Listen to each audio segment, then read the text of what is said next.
Good evening. Welcome to Athens City Council. Tonight is Monday, November 1, 2010. This evening, City Council is meeting in regular session. It is on or about 7:30 p.m. We do have a quorum with all members of council present. The next item on our agenda is disposition of minutes. Do I have a motion to accept the regular sessions held on session? All in favor? Aye. Aye. Opposed? We have accepted the minutes. Communications. Are there any communications? I really have none. Member Fall. I just, several people in the Morris Avenue area, Morris and Wallace, have wanted to relay their congratulations on the raised crosswalk at Wallace and Morris. They have noticed a difference with people not running the stop sign. They say when people run it, they can hear it. So I appreciate Andy Stone and his work to make that area safer. Thank you. I'll relay it to him. Any other communications from members of council? Reports and communications from other elected officials. Mayor Weil. I really don't have much except, let's see, a couple things. One is thank you to the staff that did a great job for Halloween. Yep. It looked like it was a pretty mellow one all in all. We do not have the numbers yet. They're kind of trickling in terms of what the costs were in terms of overtime and other supplies, et cetera. So, but this time it was fairly calm. I personally thought the crowds were less, but then I hear that most people thought there were more. But other than that, it went pretty smoothly. I think most people were having fun as best they could, and they had quite a bit of fun. And more costumes. Yes. City Auditor Kathy Hecht. I have two things I wanted to mention. One is, and I usually just give this report to the mayor, but I gave it to the Finance Committee tonight. It's our tax revenue, and as of the end of October, we are up from last year, $490,000, which is exactly the amount of that one-time only payment from this past year, which means, as we had predicted, our tax revenue for this year is flat. No increase in the tax revenue. And that, of course, won't be there next year. So anyway, and the only other two things I wanted to mention is, and to thank council for their help with legislation, is that I asked for some information from the tax department regarding two ordinances that you passed, or one ordinance, and then other information, help from the law director. Has started, we've mentioned how they've started prosecuting delinquent tax filers. Out of 35 cases, 27 have been settled and 8 are still pending. And that's just this year, in the past year. And then as far as the contractor registration, 177 contractors were registered and 51 were new to our system, our tax system. So it's about a third. So that will have to help in tax revenue. Mm-hmm. Very good. Thank you. Questions for the auditor? Law Director Patrick Lane.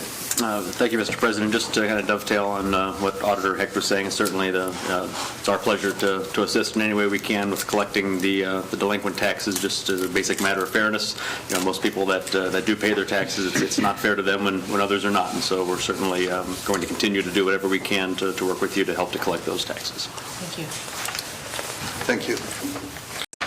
On to ordinances for second reading. Ordinance 10310 is an ordinance authorizing the Service Safety Director to submit an application and enter into a contract with the Ohio Department of Transportation, ODOT, for safe routes to school funds and declaring an emergency.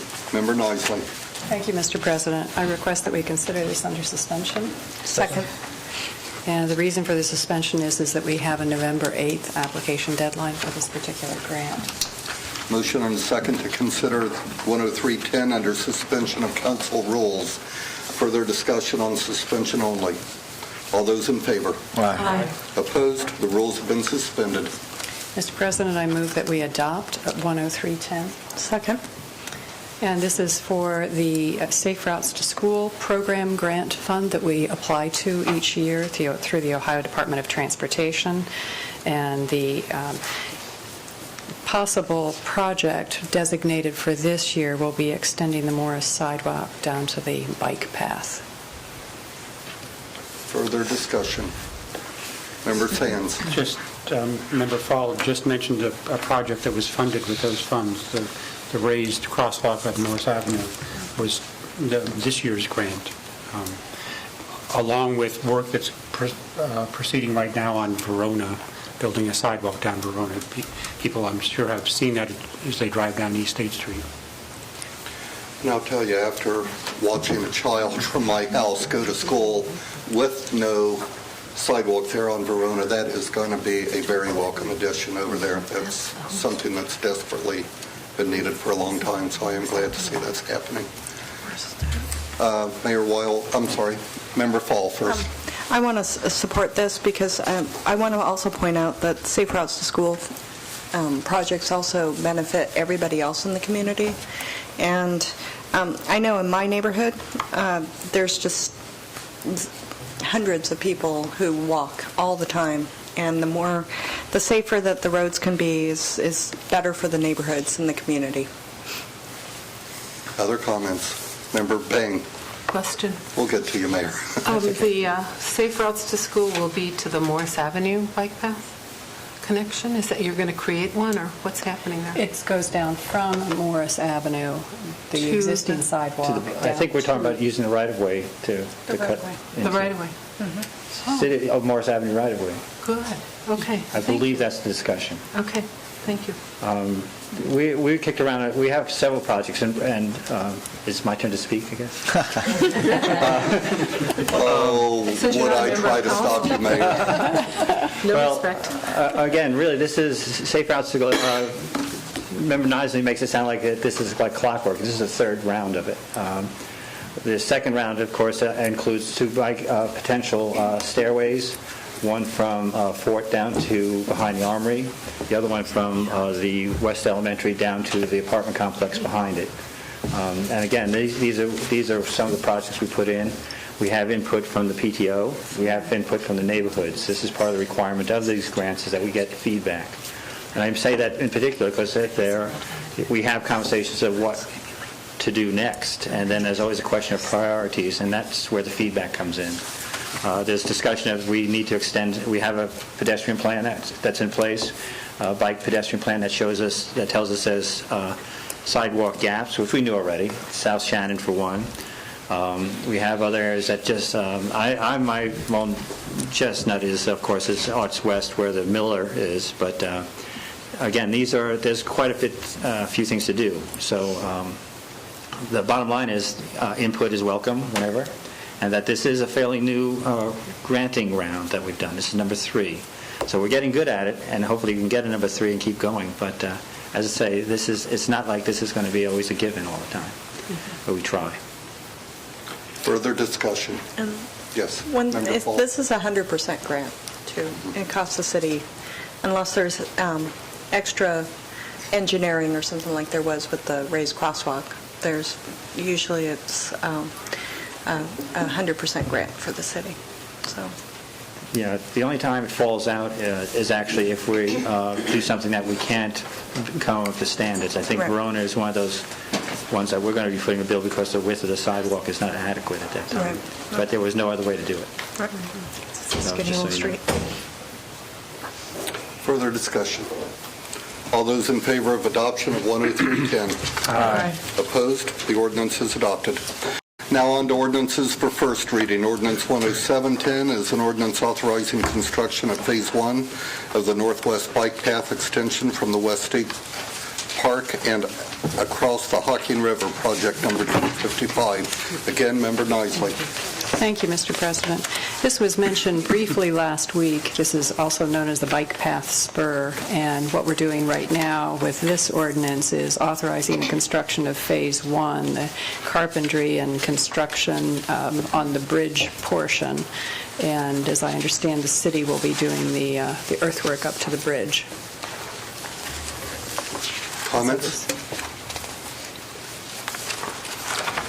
Ordinance 10810 is an ordinance amending Ordinance 08010 authorizing design engineering of the Oxbow Bridge, which is project number 247. Member Nisley. Thank you, Mr. President. This particular authorization, what this one is going to be doing is amending our original ordinance that it refers to.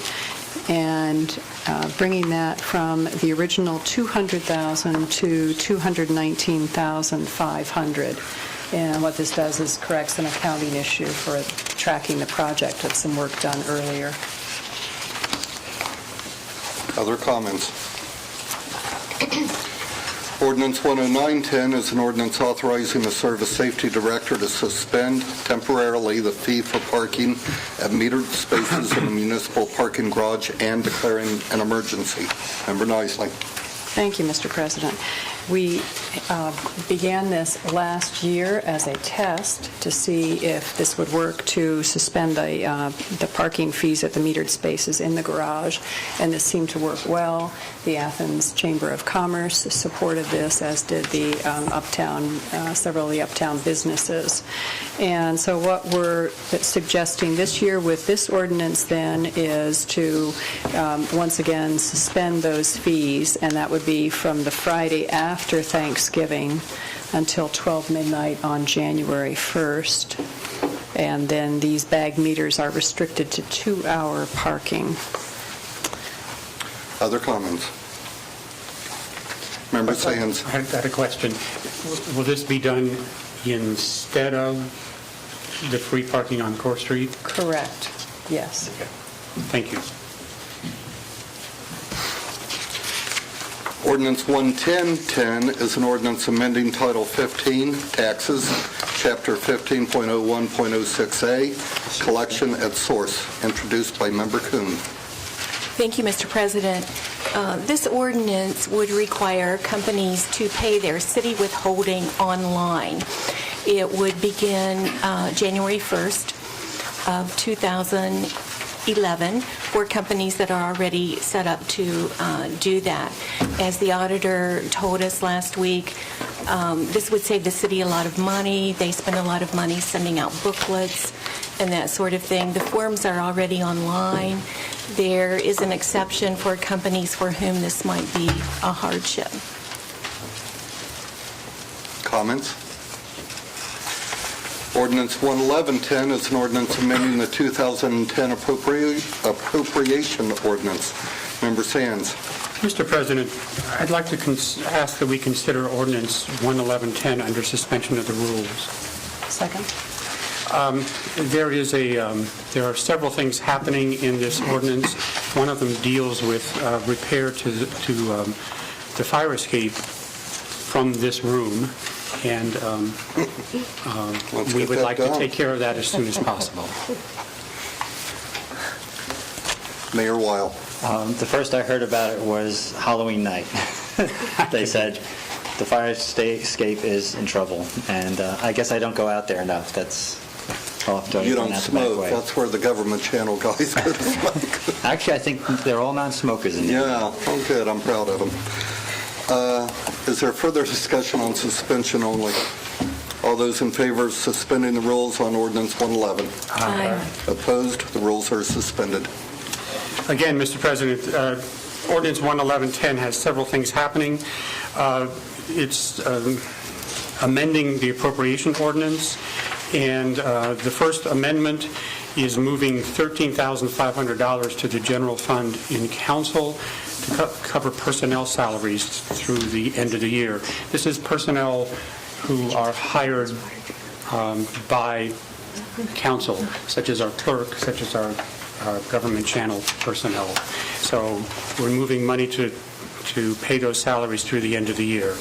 $12,000 to the general fund, other admin, to fix the fire escape.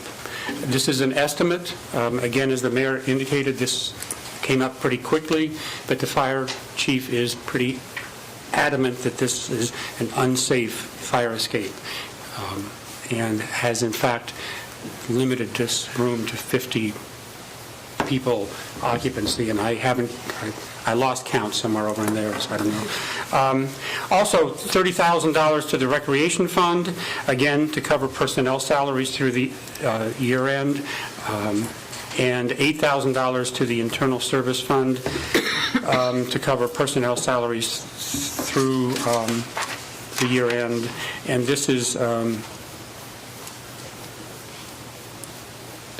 this plus the Some of the money from the appropriation to council will pay for a new IT person, part-time, in this department, and part of the salary of Ron Forrest, who is our full-time IT person.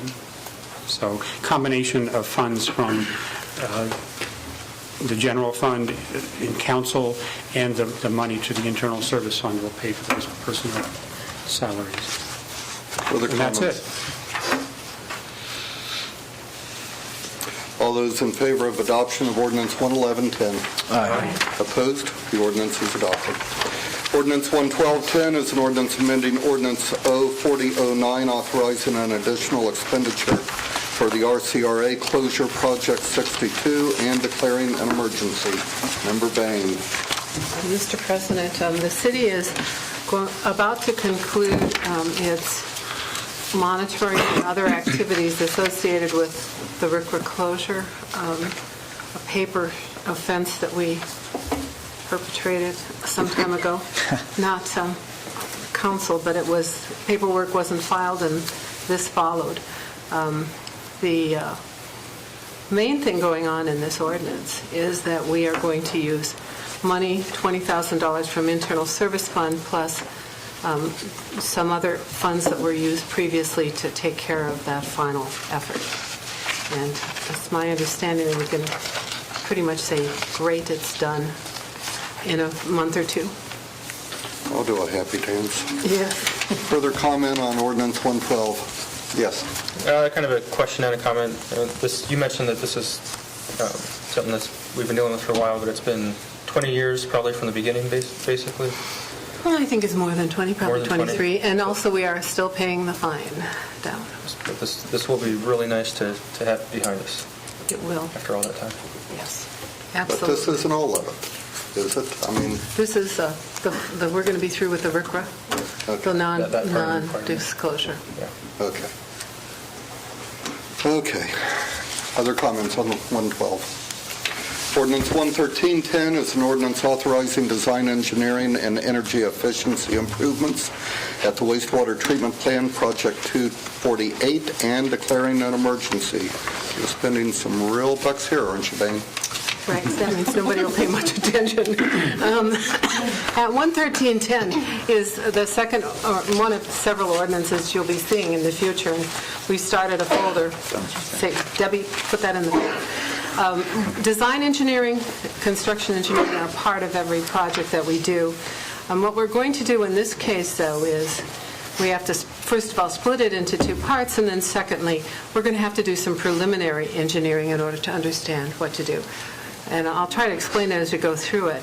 Under, I believe, the Recovery Act, that famous act that is much maligned, we did get money, Energy Efficiency Community Block Grant, $362,000, to do some things that we had to do and wanted to do anyway.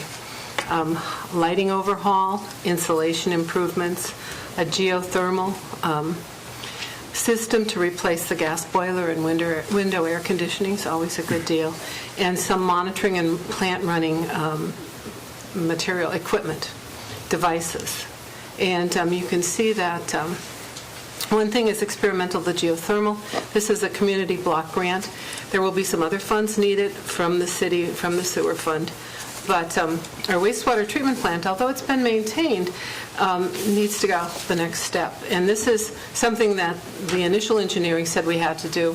And I have to thank Allahu and Paul Loke and Ron Lucas and Andy for sitting down and figuring out how we could leverage this money as part of our larger wastewater treatment upgrade. So that's going on in this grant, and you'll see in a moment in Section 1 where we're actually going to be doing the design engineering for energy efficiency improvements. And then the other part of the improvements that the engineers suggested, Burgess and Nipel said we had to do, is in the second part of the ordinance. We're going to upgrade the wastewater treatment plant, including but not limited to odor suppression. You see, I've got my language improved there. Improved mechanical screening, that's primary treatment, and repairs to the primary and secondary clarifiers. So it may be more, it may be less. There are other things that will happen. It's amazing how much this could possibly be, but that's the minimum list that we have to do. And so there are no promises beyond that. I think that what we'll have is a schema. It would be great to do everything we want to do, but I don't know if we will be able to, given the size of the group that pays bills in the town, in our city. So we're going to improve the influent treatment process, conduct general plan improvements, and doing the things that we have to do in order to continue to dump the treated sewage that we have into the river. Our time frame, as you can see, is 2011 to 2013. And it says these improvements are expected to cost between $4 million and $7 million. Is that overwhelming or what? And the city will be looking at various funding sources, but it's a staged process. And luckily for us, our notes on the Clean Water Act wastewater treatment upgrade will be expiring, and so we'll have at least some revenue source there. But no question about it, this is a pretty big undertaking, but it's necessary to do this, to continue to discharge our sewage into the Hocking River. And I'm especially grateful for the effort at odor suppression. The amount is $260,000, as you can see. Roughly, let's just say about a fourth of that will go to do the engineering for the Energy Efficiency Community Block Grant. That will be early in the process. And then the other part will go into doing the assessment of what we need to do for the rest of it. So it's a little bit different from what we've done before, although it certainly is something that you can think about, how this will work. We've been saving money from the sewer debt fund. We move it out to the sewer fund in Section 3, and then we appropriate it and authorize the expenditure in the later sections. I'd like to suspend the rules in 2 weeks on this if we can. And basically, this is just a start. Anybody? Further comments? Mayor Weil. Again, this is $4 to $7 million, so it's a good chunk of money. The idea that this has been, I don't know what the last real big upgrade we did on this. I know we've done little bits and pieces over time. When I say little bits and pieces, we're still talking about $1 million $1 million bits and here, $1 pieces. million there. I'm also aware that most of the time it's very hard to get grants on this type of project. You can get grant money for new ones, but not really upgrading unless they start changing their mindset and wherever the money flows from, which is basically either feds or state. So we fully expect having to take loans eventually if we don't find sources, but we'll start the process. I know Andy's on top of that to do the search whenever possible. And again, this is just required to do. You know, it's one of the basic and non-glamorous things we have to do as a city. And we've handled $5 million and then more than $5 million in a second over the last 20 years with the Clean Water Act. So, I mean, that would also, we don't have engineering built into this, and that's a separate amount. So it could be more than $7 million. But when we did the wastewater plant upgrade, and we met the Clean Water Act requirements, and then we did the relief sewers, by the time we were through with that, we were probably close to $7 million. And so it's the cost of doing business. And so the next time people talk about expanding the sewer, I mean, we do have capacity, but we do have to keep it up to speed, and that's what we're trying to do here. And I've got a good folder going. Anybody wants to look at it, feel free. Other comments? Very good. On to announcements and other business. We do have a motion to remove from the table Ordinance 5910, which is an ordinance amending Athens City Code Title 29, Housing Regulations to require carbon monoxide detectors in residential rental dwellings and rooming houses. This is introduced by all members of council. Who will be speaking to it? Member Kuhn. Thank you, Mr. President. I move to remove Ordinance 5910 from the table. Second. Thank you. The changes to this ordinance would be, I'm sorry. Do you want to amend it? I do. Do I need to wait to amend it, or can I amend it now? You we can need to amend vote it now. We need to be removed from the table. Yeah, we need to remove it, Okay. you're right, from the table first. Okay. So let's vote for that. Okay. We have a motion and a second to remove Ordinance 5910 from the table. Further discussion. All those in favor? Aye. Opposed? The ordinance is now up for discussion. Thank you. The changes to this ordinance would be, these changes are to 29.33.06 and 29.33.07. It would remove the initials UL from the sentence. This is also section C in both. It would remove UL from the sentence that says shall contain a UL battery backup. The sentence would just be shall contain a battery backup. The second change would be changing the compliance date from this coming September to January 1st, 2012. Landlords would not be required to comply with this ordinance until January 1st, 2012. That should give them enough time to purchase the alarms and so forth. The third would be adding a section that says carbon monoxide detectors shall be replaced every 5 years or per manufacturer's recommendation. And the fourth thing would be adding, and this would be in both sections, that the requirements set forth in both of those sections, 29.3306 and 29.3307, are minimum alarm requirements, and nothing herein shall preclude a property owner from installing additional low-level alarm devices. That's in both sections. And then there is now there would be a 29.33.08. There was before, but in the first ordinance, that was the penalty section. It now would be exceptions, and the exception would be all electric multifamily dwellings and rooming houses without an attached garage. And now there would be a section 29.3309, and that is the old penalty section, and those are the changes. So do we have a motion to make the changes as enunciated? I so move. Second. Further discussion on the amendment? Yes, Member Butler. Just briefly, I'll share that I recently received a phone call from a landlord who was very supportive of this and is hoping that this is passed and is wanting to be in compliance with it. But his thoughts were, he was wondering whether or not this needed to be implemented or proposed to all homes or dwellings. And I thought that was an interesting idea, that he felt that there was a need to advocate for safety on all levels.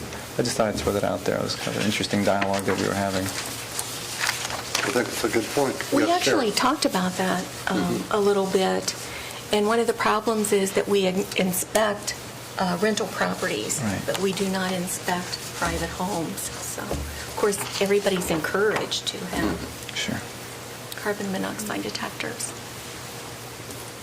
Other comments? When Yes, asked Member that, Paul. many times your insurance will give you discounts, so that's kind of a financial incentive. Just like smoke detectors, they'll give you a... So I think that's something that will, because we don't inspect private homes, I think that there's an enforcement issue. Right, exactly. Further discussion on Ordinance 5910. Ordinance 5910 has been removed from the table, amended, and read for the first time. Did you take a vote? Are there? Did you take a vote on the amendment? Oh, were you moving to adopt? I didn't hear that. No, it's an amendment. Vote on the amendment. Oh, I'm sorry, you're right. All we did was vote on removing it from the table. All in favor of accepting the amendment as read? Aye. Opposed? Now it has been removed from the table, amended, and read for the first time. Are there other announcements and other business for next time? Any committee meetings, anything? Yeah, I'll reserve a committee meeting next week. Okay. Transportation. Planning and development, probably Yes. the ever-present finance and whoever else. Okay. Any other announcements or other business anyone would like to share? I have one, and that is tomorrow's Election Day. Don't forget to vote. We also have an opportunity for citizens to speak on any legislative items or city services that we did not cover on tonight's agenda. Hi, John. Welcome. You could give us your name and address. John House, 29 Atkins Street, Gloucester, Ohio. Okay, thanks. You know, I moved to Athens, Ohio 13 and a half years ago, eager to be a part of this community. And basically, I worked my butt off to be a constructive part of this community. Yeah, 6 times in the last 7 years, the city has done something to cause me personally substantial harm. Sometimes it's just, mind-numbingly insensitive bureaucracy. Sometimes it has to do with me personally. This last time is just, as far as the way I feel, is the final straw. I now no longer have my automobile because the city has confiscated it. And this is due to a law that City Council has known is a real problem for some time. And City Council has failed to act on it. And this particular law, and I'm sure you know the one I'm talking about, towing people for parking 48 hours on a city street, is a confiscatory and punitive law that is essentially the city declaring war on its residents, even though I'm not a resident of the city of Athens at this point because I cannot afford to be. But there's 2 general models of government. One is a model of government where the government tries to work in cooperation with the governed. The other behavioral model is a model in which government exists to coerce, control, and in fact abuse its citizenry. And very often the city acts far more like the latter than the former. This law badly needs to be changed. I now no longer have a car because it's gone. And, I'm fed up with this. And by the way, please do not confuse the concept of equal action by the law with equal treatment under the law, because the two are not equivalent by any means. If you had your car towed and you owed $250 to get it back, that would be not much more than a minor annoyance. For me, it's a complete catastrophe. Thank you. Thank you, John. Is there anyone else wishing to speak before council tonight? The next item on our agenda is an executive session to discuss both collective bargaining and some pending litigation before council. To go into executive session, we need to have a motion, a roll call vote, and who we wish to have there. Jim, who all would you like to have in this meeting? We would like to have the law director, the service safety director, the mayor, the auditor, and city council. Okay. Roll call. Motion and a second. Aye. Member Butler. Aye. Aye. Aye. Aye. Aye. Okay. It is 8:05. When that clock says 8:20, I'm going to ask everybody to leave the room. So that gives you about 15 minutes to ask any questions of your council members.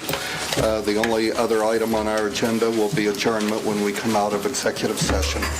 Thank you.